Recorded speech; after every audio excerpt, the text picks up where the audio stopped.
All right, Inside the Nest is back with our Walton game recap reaction. We had some scaries, some first quarter scaries, Sawyer, but ultimately in the end, Roswell pulled away, and overall, a pretty, really solid, high caliber win to kick off the season.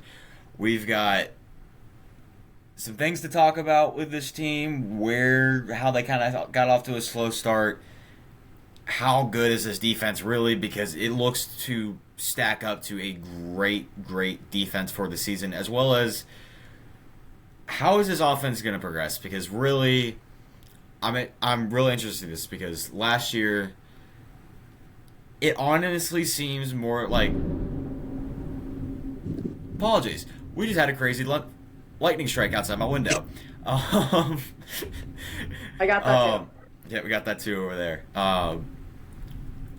It's almost like a condensed, and I'm not sure how much they wanted to show Walton in this game. Granted, these teams are very familiar with each other, but it felt like a more boxed in Trey Smith offense from last season, if that makes any sort of sense with y'all. For those who watch Roswell football, it felt very conservative. But Sawyer, great to be back on here, man. Mercedes Benz was awesome. Yes, Roswell got the sir. first dub as we just mentioned here, and they are currently off this week. So there is no football this week, but don't worry, we have you covered for softball and volleyball in our Roswell Roundup show coming here later this week as well, as we further along ourselves into the fall sports season. Yeah, it was a fun week fun time to be in Roswell. Slow start. I was in the stands. It was energy was pretty low at that time. Go down 14-0. Schletty gets hurt. The hopes are not high at that point, and No, then not at all. just one moment can change the momentum of the entire game. Jackson Hawley with the clutch pick six, just such a crazy atmosphere booster, got us right back in the game. And I think it just switched the entire energy of the game. In one moment can change the momentum of the game. And John, on the field, what was the energy like on the field with you when you were right next to the entire team? I'd say they were ticked off. I'll say this. Getting down 14-0. Granted, you had your first offensive drive stall out. You had a very random test the waters, fake a punt on 4th and 14, which didn't make much sense to me. But overall, also listen, these refs have a hard job, and it's incredibly stressful. Sometimes it feels like life or death, as is at all levels of football, whether it be collegiate, high school, or the pros. The refs didn't do Roswell any favors in my eyes at all, and I'd say a lot of the people that were there in the stands at Mercedes-Benz would agree. They had the whole place thrown up on the jumbotron, and that was pretty consistent all night. And especially you had a touchdown called back, which okay, we just gave up a huge play to Jordan Peacock, excuse me, as he seemingly Nick Daniels kind of got held on that screenplay. Granted, you're not going to hold down Jordan Peacock for long. The man's a 4-star wide receiver in his own right and a top 30 player in the country for the 2029 recruiting class. So you're not going to hold him down for much long. And granted, he proved that in the first quarter, having 2 touchdowns, including close to 100 yards, which was ridiculous. Granted, a lot of that got off of one play, and one was a slant. It was a slant touchdown pass from his brother Christian. But as soon as that Sean Smith touchdown got called back, which seemed like, okay, finally here we go. It was like a Miller Westerfield holding call. Yes. That on the sideline there, that felt like it felt like a kick in the you know what, and not pleasant, because it's like, can we get anything going, please?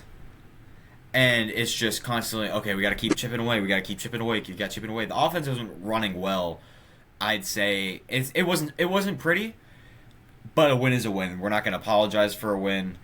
But again, after that Jackson Holly pick six, everything started to turn in Roswell's favor. Just the physicality, and like you said, Schletty going down, also going back to that 14-0 deficit. That felt like this has turned into a dumpster fire really quick situation. Granted, luckily, he came back on the field and balled out the rest of the game. But then again, it's like, yikes. But again, Jackson Holly pick six. Can't say enough about that play. That play single-handedly turned the game. And after that, basically, quite literally, as soon as the first quarter ended, everything went in Roswell's favor. I'm down on the sideline recording our first quarter update to post up on Inside the Nest's Instagram. I kid you not, 15 seconds later, I look up from my phone and Jackson Holly is running down the sideline toward, I think, the south end zone. So I'm like, okay, how quickly things can change. So that was sweet.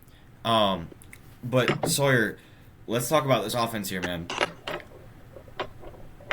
In a way, almost stubbornness in a way.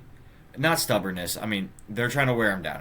That was very clear from the practice I attended to even in game. Very similar of, hey, this is going to be a ground and pound game. We're going to utilize Matthew Schletty's legs along with the duo of Ian Holbert and Jaden Allen, just to start wearing you down to eventually, hopefully, we can get into sort of a spread offense and get Sean Smith the ball, Drake Cowsey the ball. Found out it's not Kuzi, by the way. It's actually Cowsey. Which is weird because I feel like here on this podcast, as well as arrests across Inside the Nest and even us, we've been pronouncing it Kuzi, and every time they say Cowsey up in the PA Ray Manis, I'm like, I never actually heard it from the man himself until I got word that no, it's actually Cowsey.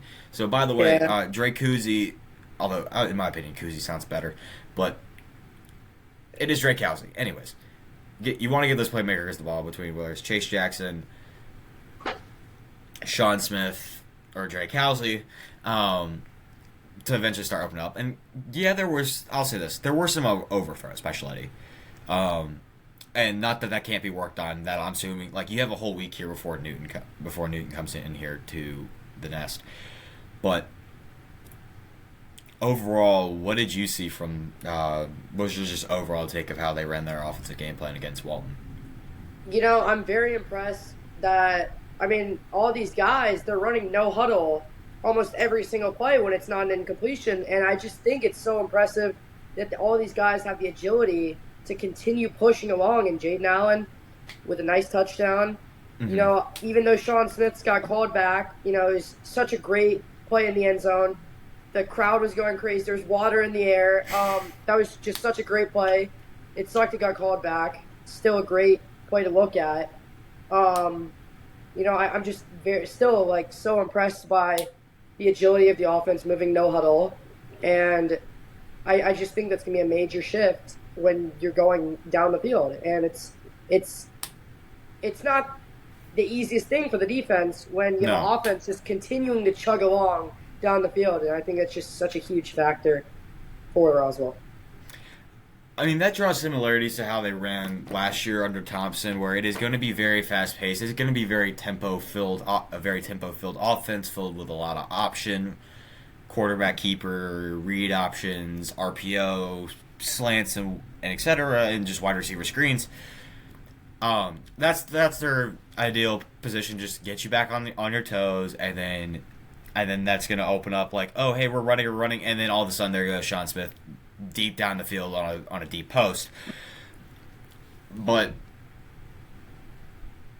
I think the way that they are, it feels like I mentioned before, it feels like more of a condensed Trey Smith offense where, yeah, you're still working out some kinks with Schletty, but he proved he can get those gritty yards, and he is one of those fall forward players. You saw this in the game, trucked over a dude a couple times to get in the end zone twice, and had some very, very clutch running plays. I don't have a doubt that he's not clutch. That's what I've learned. He's not. There is no doubt that he's clutch. That he isn't clutch, excuse me. Able to put the team on his back and just run the ball. I'm just more so what I'll be looking forward to heading into Newton next week when they come in is how much more does the passing game progress? Obviously, you have a great running attack with you. Basically have a triple-headed monster in the backfield between Allen, Holbert, and Schletty. It's just I'm more so looking for the the more listen. He's a first year player here at Roswell. You're going to have to develop more of a connection with your receivers and playmakers. Excuse me, but that'll get there in due time. And probably once we start getting into the region portion of the schedule, I think that'll be there. Because granted, this is a very, very tough out of region, non-region portion of this schedule here for this year. And granted, it benefits Roswell. Game that win over Walton and hopefully Newton here next week, as well as Archer in 2 weeks time after Newton. That'll help because of the way the new playoff new playoff format is situated. Higher quality wins help you further.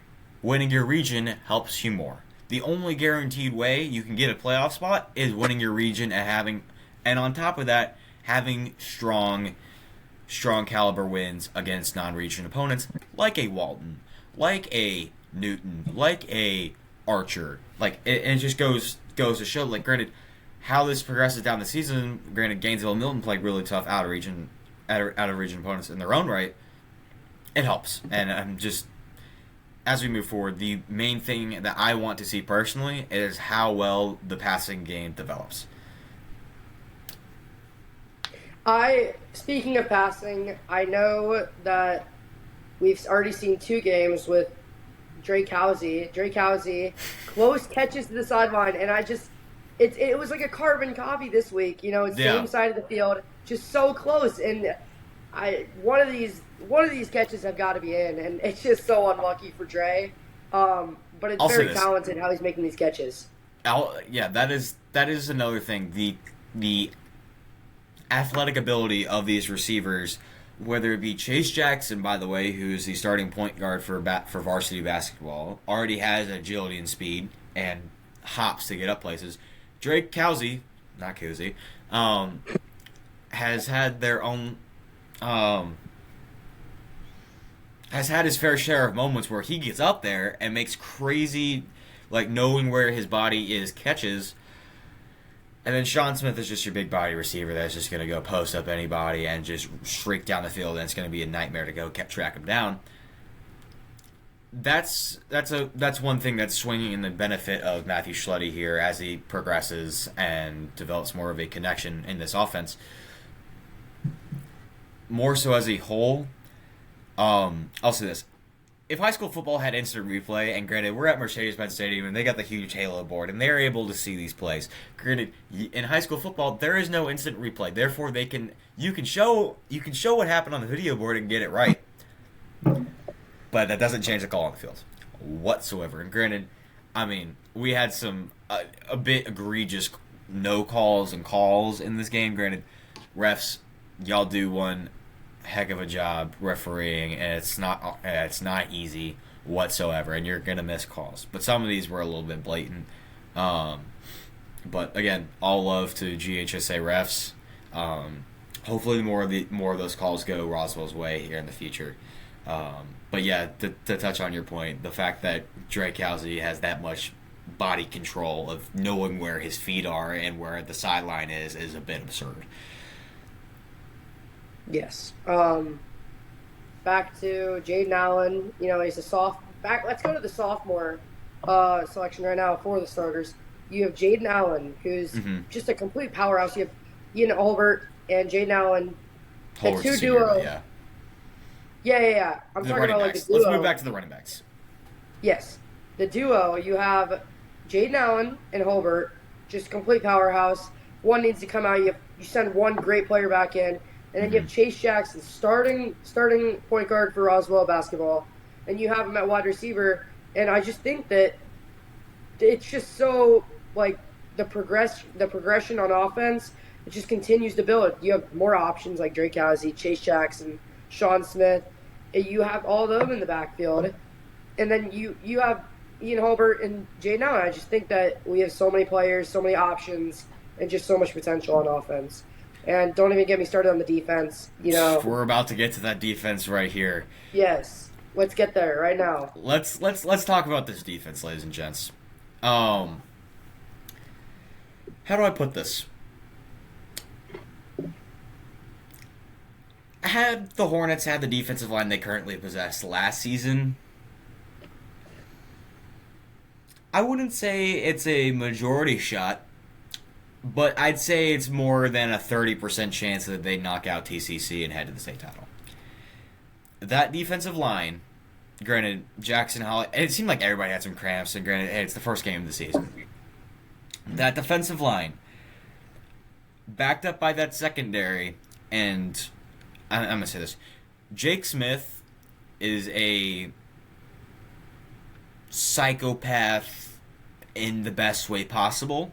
That dude just hits like a brick, like the Brinks truck, and he's always there.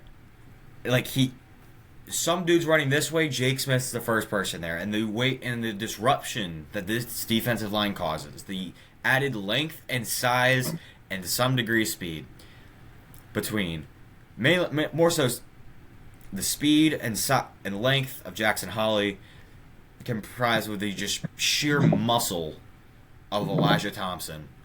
My God. And don't even get me... O'Shawn had a great... I think all three of the defensive line starters had at least a sack. Holly himself had a sack, a pick six, and Holly had himself a night. And then on top of that, in the back end, like we said, after that first quarter, defense started to lock down more. You had a lot of... There was almost three different picks thrown by Christian Peacock in this game. Kwame McAllister almost had one, and he's now starting this year as a junior, and I think he'll progress more. And he himself had a pretty solid game as well. Ian Faust had a great game back at safety. They hit hard. Granted, there's some things to clean up. Like, you had that Christian Peacock scramble for a touchdown at the end of towards the end of the fourth quarter, and you needed a Jackson Holly touchdown, Matthew Schletty rushing touchdown to put him away officially. But as a whole, outside of the only way, really, the two plays that I'd say that this defense allowed was a questionable no-call holding that Nick Daniels got held on for Jordan Peacock to go streaking down the sideline. Granted, you give Jordan Peacock any space, same with his brother Christian, they're going to be gone. Outside of they just straight up capitalized on very short field position from a not so great punt by Tyler Presnell. At the beginning of after Roswell's second or third drive, they got put up basically on their own 40, and they did what you're supposed to do there and go score. But outside of that, basically two things that are very, very easily fixable. That to me, you do that against Walton, man. Walton's a high caliber opponent, and all the respect in the world over there to the Raiders. But those are fixable mistakes. You can easily... Containment's not the hardest thing in the world, and granted, I'm not a defensive player. I don't play football. I talk about it here. But overall, they're fixable plays, and this defense can only get better from here, and that's a very, very scary thought. If you're an opposing offense. Totally agree. Right I after apologize. I didn't mean to go on such a rant there, Sawyer. No worries. You're totally right. No, good. You're good. I'm just super excited about this defense. This defense is gonna be awesome. Very exciting to see so much success from this defense. Going back to when we went down 14-0, scored 26 unanswered? Something like that. But 25 unanswered, I think. 25 maybe. Unanswered. Yeah, 25 unanswered. But the fact that after the first quarter, 3 straight quarters, they only score 6 points is just mind-boggling.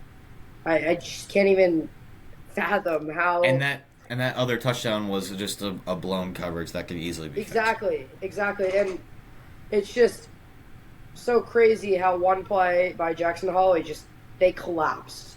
After that, they just collapsed. And Roswell rose, and they just took that to advantage and just completely destroyed them. And I think it's a great thing to see. 6 points in 3 quarters.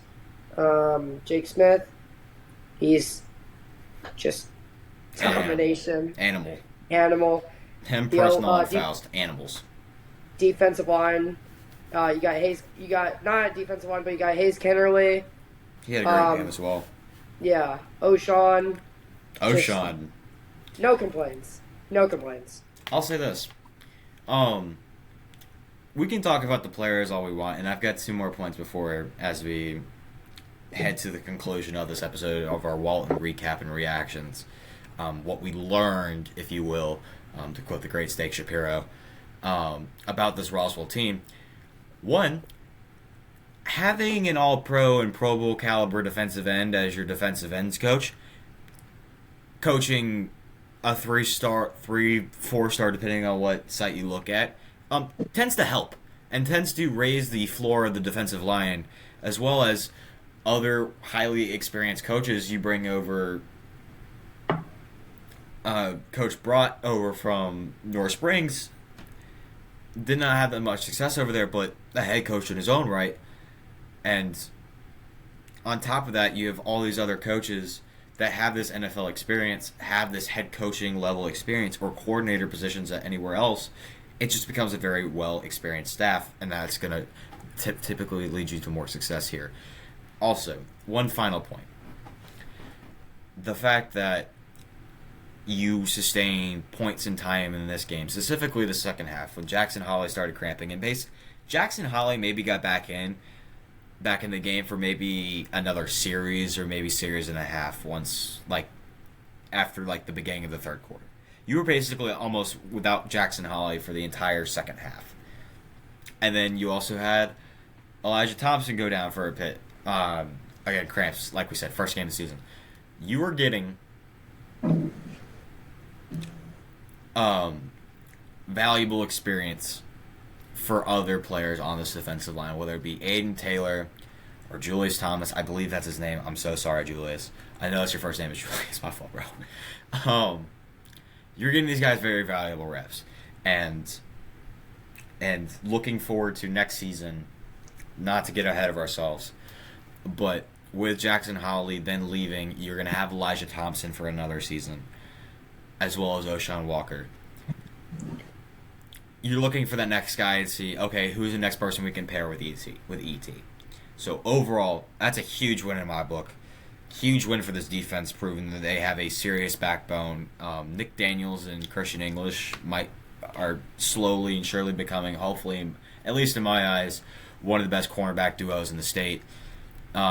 English had an incredible pick, and Nick Daniels was locked down for most of the night on MJ Burnett, or number 5. I forget his name, man. That's been a minute. Yeah. But overall, solid, great win, valuable experience as well. Sorry, what you got, man? Before we continue, I know that these players don't get the value that they deserve, but I just wanted to say the amount of confidence that I do have is in this kicking room with Riley Chambers. Absolutely, Riley Chambers, another storyline. I mean, the amount of confidence I have in them, backup kickers, Logan White, Will. I just see I have no complaints with them. I'm so confident in them. I didn't see him miss a single kick in warm-ups, and I didn't see him miss a single kick in the game. And absolutely, they don't get the value that they deserve, and I just think that they're valuable. They're valuable players, and I'm just confident in them. So I'd say I'm pretty confident as well. Granted, we haven't necessarily following since we had the spring game, and then we had a scrimmage. You're not going to really be kicking the football that much. You've had a couple field goals here and there, and they haven't been long field goals. So the one thing that I will look forward to is how reliable is Riley past 38 yards or so. I know he can kick it because the dude had several touchbacks that sailed back out of the back of the end zone on kickoff. So that's high. To me, that's encouraging, as well as him making every extra point and every every field goal that we attempted. Granted, it was only one field goal, but that's another point. So it can really only get better from here. The competition it's going to get more and more insane as we get through the rest of the year, such is Georgia high school football. Newton's a great opponent, and we will have the Newton game preview next week before kicking off. I think either Wednesday or Thursday. That'll likely be out. And we have our Roswell Roundup show here towards the end of the week. We've got varsity volleyball going on. We got some junior varsity level stuff. We got some softball going on as well. So we're getting to full things right now. This is just a little warm up, and basically until late October, November, because then at that point we got basketball, we got wrestling, we got everything coming right at you, and the Roswell Roundup show will have you covered as well as here on Inside the Nest, and this hopefully will only get bigger. So, Sawyer, you got any closing thoughts, man? Let's continue this momentum and energy, and let's just go whoop some butt. That's amen, brother. Go. So, if you like the show, and if you know a fellow either Roswell student that wants to keep up with their favorite Roswell sports, or a friend or family, tell them about the podcast. Tell them about Inside the Nest. We appreciate your support and your help with the show, as well as the program in general. We're here covering Roswell athletics all school year long, and even through the summer. So, for Inside the Nest and Sawyer Polikoff, I'm John Schneider. So long, everybody, and we will be back here later this week for our Roswell Roundup show. Check us out on the Inside the Nest YouTube, as well as our Instagram. So long, everybody.